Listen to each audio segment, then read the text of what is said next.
Travis Wayne Goodsell, back from my run, and I turn on the computer and the internet is down again. Xfinity charges more money, but their service is just crap. My God. So yeah, they say a technician is out working on the problem, and it'll be done in an hour. Exactly an hour, by the way. Wow, isn't that coincidence? So I can't check on anything online. But last night,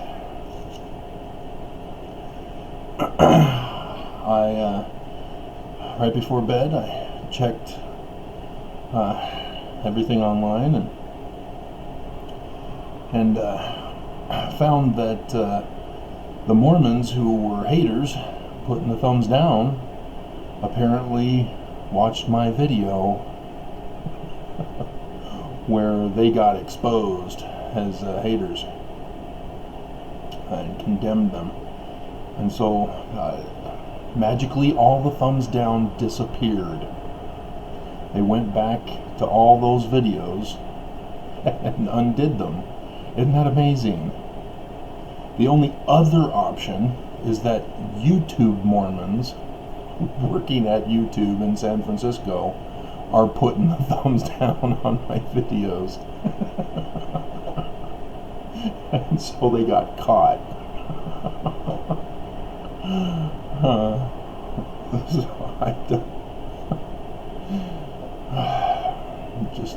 You can't be abusive, Mormons, period. You make the church look bad. You are examples of the church. Every member a missionary, which means every one of you are responsible for how the world perceives the church.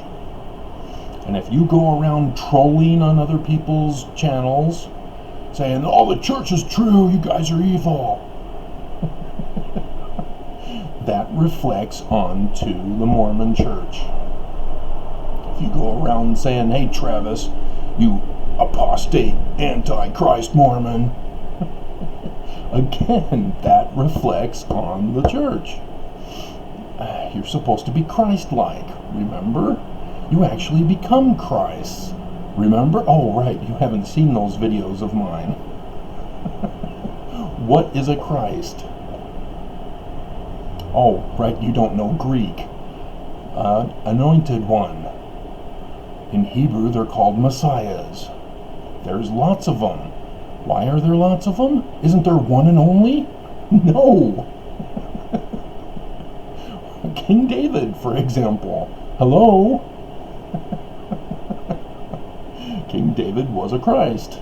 He was anointed, King of Kings.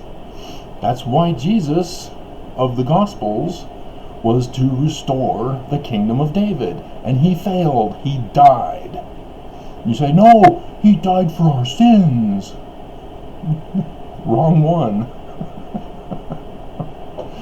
That was the first Jesus who'd already done that from the beginning. Oh, man.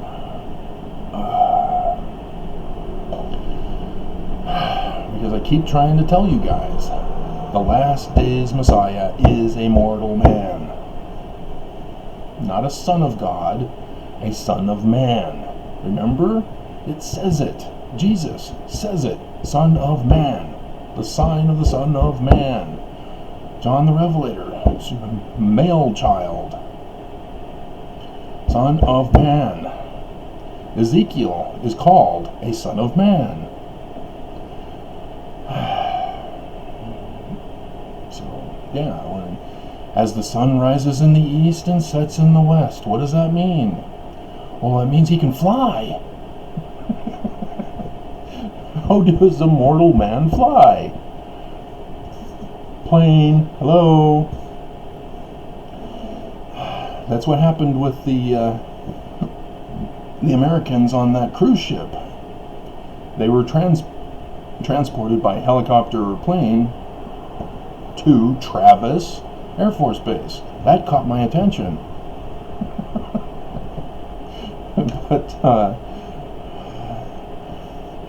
but they then went home, which is Trump purposely spread the virus.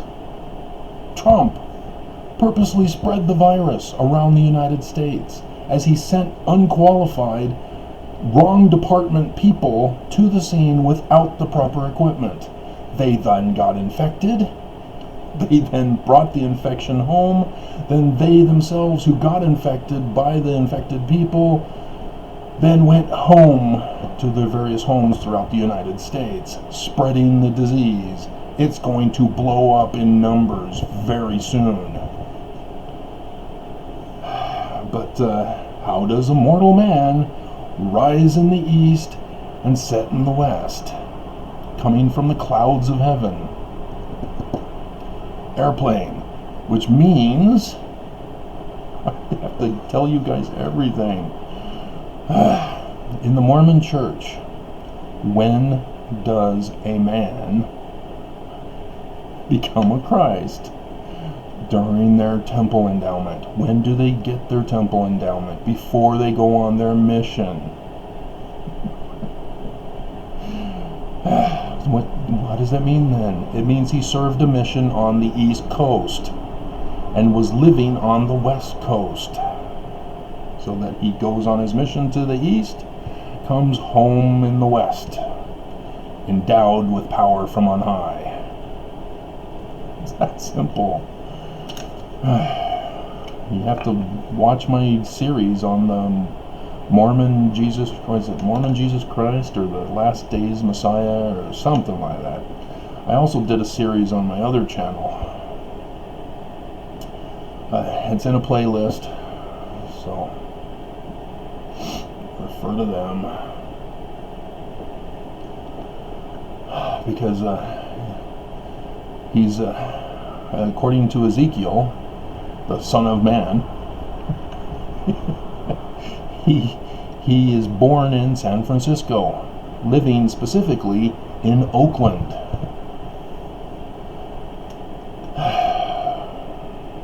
And nobody's looking for him, because nobody knows to look for him, because the church has deceived you guys. And you get mad at me when I tell you and expose the church's crimes. It's not my fault. It's the church's fault. They're committing the crimes. We're not supposed to forgive and forget. We're not supposed to not judge. You guys have misinterpreted the Bible, thanks to evangelical Christians. That's why Ned Flanders of The Simpsons was created, was to mock that interpretation of the Bible. You're not supposed to just automatically forgive when you're abused. They're supposed to come to you saying, I am terribly sorry for what I did to you. I am trying to restore the damage caused. Here is a replacement of what I stole, plus some extra with interest.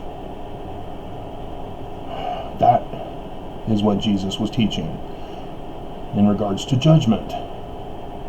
Oh, we can't judge. You took out the rest of the passage of that chapter. What was it teaching you? The same thing Matthew chapter 7 was teaching you. By their fruits ye shall judge them, know them. And so what are fruits? Well, they're talking about a false prophet, identifying a false prophet. What are the fruits of a false prophet? Is it the words he says? No, that's the seed. And so you have to see if the words of the prophet are fulfilled. And the fulfillment will identify them as either a true prophet or a false prophet. If it causes death, chaos, and destruction, then no, he's a false prophet. That's what these Christian groups are doing. Purposely spreading the virus. Purposely wanting to bring about the end of the world so that their Jesus comes down from the heavens. That's what I warned you guys about with Albert Pike. He wrote the letter to Giuseppe Mazzini. This is how I plan we destroy the world. We're going to destroy Christianity. How are they going to destroy Christianity? By creating a scenario where Christians no longer believe in their God. And so what happens when you force an interpretation to bring about a result? You get disappointed because you don't get the result. You can't force it. And so all these Christians are going to be disappointed when their Christ doesn't come as they thought he was going to come. They're looking for a supernatural being to be understood in the physical world. They already blew it by creating a supernatural being.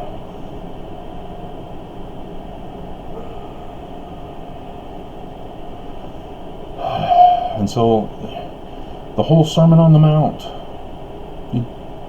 again, everybody misses that. See, the law of Moses was eye for an eye, tooth for a tooth. Not exactly, because he does involve the restitution part, where if you steal something, you give it back with interest. That's in the law of Moses. That was not done away by Jesus. Jesus actually said, yeah, we're doing this. That was not what Jesus was doing away with. Jesus was doing away with self-justice. That's what Moses was also talking about. Somebody wrongs you, you go after him. Jesus, however, said, hey, we're in Roman times now. Go through the law, specifically of the Jews, to handle it in-house. Because have you ever used your right hand to smite someone on their left cheek? You can't do it. You have to backhand them, which means you're taunting somebody to fight when you do that. So what does Jesus tell you to do? So somebody who's picking on you and taunting you, wanting you to throw the first punch. Oh, First Blood. Yeah, I remember that movie. Didn't he come out with The Last Blood? Yeah. Jesus is saying how to get people in trouble with the Jewish law. All of it. The cloak, go an extra mile, all to get them in trouble with the law of the Jews.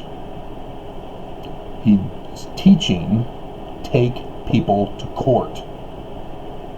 And you don't just do it by making a false accusation or, he's taunting me. No, he's saying, get them to commit a crime and take them to court. And so those who complain, Travis, just leave the church alone, they're a religion. No, guys. Born and raised Mormon. I was active, devoted to the church. I was paying the protection money of tithing. They committed the crimes against me. They've committed crimes against you too. And so, according to the scriptures, I am commanded to hold them responsible. They cannot get away with this. Not because of their position of authority. Not because of... internet's back.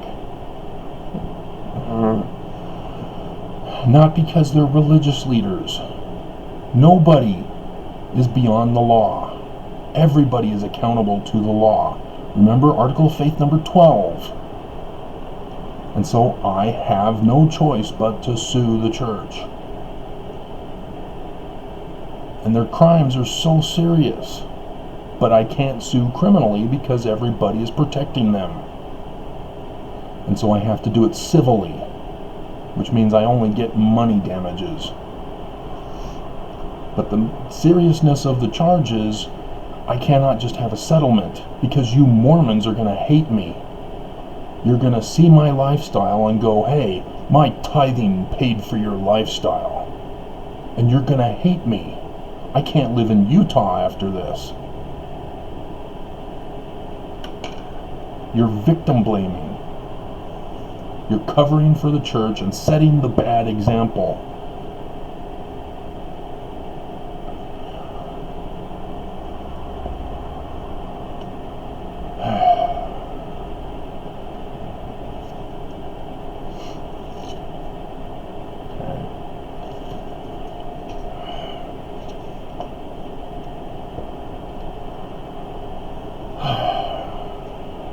And so,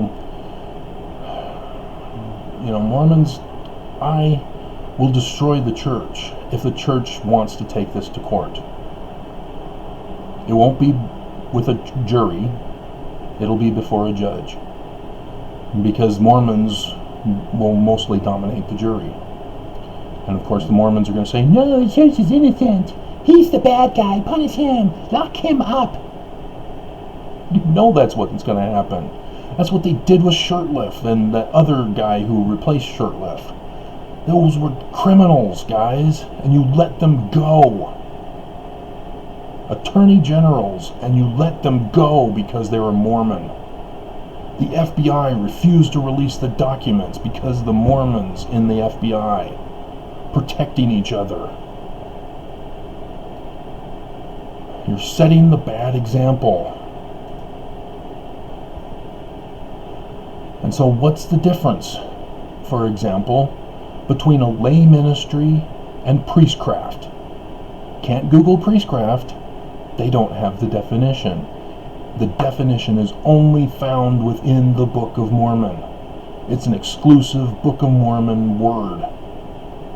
And hasn't caught fire around the world yet. I wonder why. Craft is a career, a job you're performing. And so priest is the job of a priest. Job. Not the ministry, a job. That's how it's defined in the Book of Mormon. You're getting paid to be a religious leader. And so what is our church? Are we a lay ministry or a paid ministry? Exactly, but wait a minute. Didn't Irene get exposed with the leak of his paycheck stub? Uh-oh. But the church has to make money. Don't apologize for them. They're getting paid, which means they are not lay ministry. They're getting paid to be prophets, seers, revelators, and translators who have produced no fruit. No fruit. I've done the videos, guys. You're not watching. You're not paying attention. Show me the fruit of translation from Brigham Young. Uh-oh. Exactly. No fruit. By their fruits, or lack thereof, you shall know them, judge them, condemn them.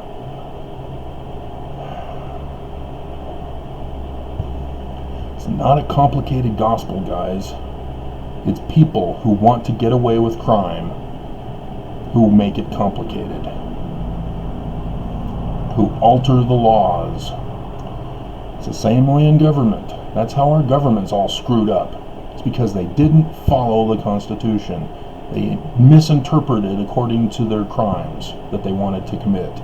So now we have party government instead of a constitutional republic. Do you know what party government is? It's a socialist republic. That's a party. A group of representatives. A society of representatives. A party. That's why USSR. What do you think the final S and R represents? Union of Soviet Socialist Republic. That's communism. And then it's even made worse when Congress has the two fascist symbol icons hanging up in the chambers. Fascism. We have communist government with fascism as our god.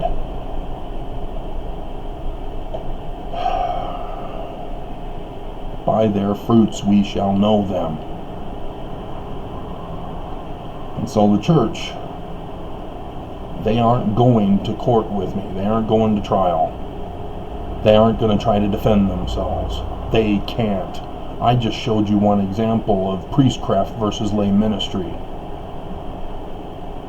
I will expose them as the frauds and the cons they are. They don't want that. They fear me. That's why they're trying to murder me. Yes, they're trying to murder me.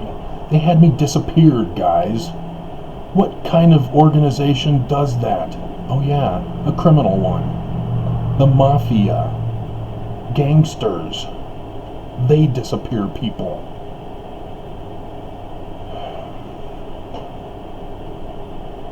So you guys need to get your heads on straight. Because the church is gone. It's over. Just like in 2011 when the church released the gospel topic essays, Mormons just said, that's it, I'm out. I'm not going to church no more. Albert Pike said, we will destroy Christianity by causing them to not believe in the God. The Mormon church did that exactly as Albert Pike wanted. But the church still hasn't gotten rid of all the Mormons yet. Still hasn't caused all Mormons to disbelieve the Mormon God. So now they're coming out in full force.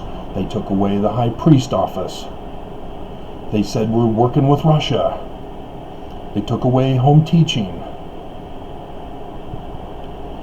They took away half of Sunday school. Should I keep going? Because they haven't finished yet. They created the youth battalion. They're banning you from using the news. Don't watch the news. We want to get away with stuff. They're telling you not to vote for medical marijuana. They're wanting the legislature to not allow them to be recorded by fathers who are upset with bishops talking sex talk with their underage daughters. They're wanting to establish polygamy. They released the church handbook number 1, which is Lucifer's handbook. What is Lucifer's handbook, Mormons? Taking away agency. How do you take away agency? Unrighteous dominion and control. How do you have unrighteous dominion and control? You have a whole bunch of lists of commandments, standards, traditions, values. So that people are more concerned with a checklist rather than focusing on loving people. Jesus of the Gospels, remember, he was a rebel to all those hedge laws of the Pharisees. And the Pharisees were trying to get him in trouble. They were trying to set traps for him. Oh, you healed a man on the Sabbath. Sinner! Stone him! And Mormons just don't see it.